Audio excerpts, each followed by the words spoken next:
ಕರಾವಳಿಯಲ್ಲಿ ಅಕಾಲಿಕ ಮಳೆಯಿಂದ ಭಾರೀ ಅವಾಂತರ ಸೃಷ್ಟಿಯಾಗಿದೆ. ರಣಗಾಳಿ ಜೊತೆ ಸುರಿದ ಮಳೆಗೆ ಅಲ್ಲೋಲ ಕಲ್ಲೋಲ ಸೃಷ್ಟಿಯಾಗಿದ್ದು, ರಣರಕ್ಕಸ ಗಾಳಿಗೆ ಮುರಿದು ಬಿದ್ದ ಮರ, ಬೃಹತ್ ಬೋರ್ಡಿಂಗ್ ಕಟ್ಟಡದಿಂದ ಮಗುಚಿ ವಿದ್ಯುತ್ ತಂತಿ ಮೇಲೆ ಉರುಳಿದ ಹೋರ್ಡಿಂಗ್. ಮೂಡುಬಿದಿರೆಯ ಜೈನಪೇಟೆ ಸಮೀಪ ಈ ಒಂದು ಘಟನೆ ಸಂಭವಿಸಿದೆ.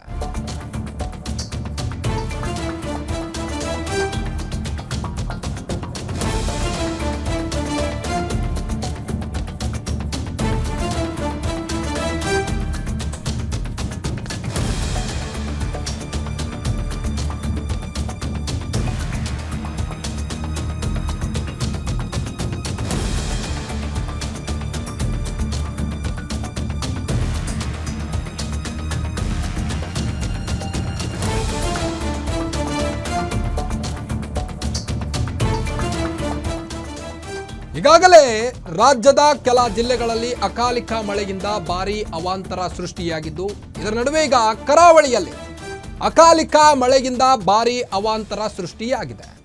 ರಣಗಾಳಿ ಜೊತೆ ಜೋರಾಗಿ ಮಳೆ ಸುರಿದಿದ್ದು ಅಲ್ಲೋಲ ಕಲ್ಲೋಲ ಸೃಷ್ಟಿಯಾಗಿದೆ. ಜನರು ಪರದಾಡುವಂತಾಗಿದೆ. ರಣರಕ್ಕಸ ಗಾಳಿಗೆ ಮರ ಒಂದು ಬೋರ್ಡಿಂಗ್ ಮೇಲೆ, ಬೃಹತ್ ಮರ ಒಂದು ಹೋರ್ಡಿಂಗ್ ಮೇಲೆ ಬಿದ್ದಿದೆ. ಕಟ್ಟಡದಿಂದ ಮಗುಚಿ ವಿದ್ಯುತ್ ತಂತಿ ಮೇಲೆ ಉರುಳಿದೆ ಹೋರ್ಡಿಂಗ್. ಮೂಡುಬಿದಿರೆಯ ಜೈನಪೇಟೆ ಸಮೀಪ ಈ ಒಂದು ಘಟನೆ ಸಂಭವಿಸಿದೆ. ಕ್ರೇನ್ ಮೂಲಕ ಹೋರ್ಡಿಂಗ್ ತೆರವು ಕಾರ್ಯಾಚರಣೆ ಆರಂಭಗೊಂಡಿದ್ದು, ಮುಖ್ಯ ರಸ್ತೆಯಾದ ಕಾರಣ ಸಾಕಷ್ಟು ವಾಹನಗಳು ಓಡಾಡುವಂಥ ಪ್ರದೇಶ ಇದು. ಹೀಗಾಗಿ ಕೆಲ ಕಾಲ ಸ್ಥಗಿತಗೊಳಿಸಲಾಗಿತ್ತು. ಕೂದಲೆಳೆ ಅಂತರದಲ್ಲಿ ಮಹಾ ದುರಂತ ತಪ್ಪಿದೆ. ನೀವು ನೋಡ್ಬೋದು ಹೋರ್ಡಿಂಗ್ ಯಾವ ರೀತಿ ಬೃಹತ್ ಮರದ ಇದ್ರ ಮೇಲೆ ಬಿದ್ದಿರುವಂಥದ್ದು. ಧರ್ಮಸ್ಥಳ ಕಾರ್ಕಳ ರೂಟ್ ಸಂಪರ್ಕಿಸುವಂಥ ರೋಡ್ ಇದು.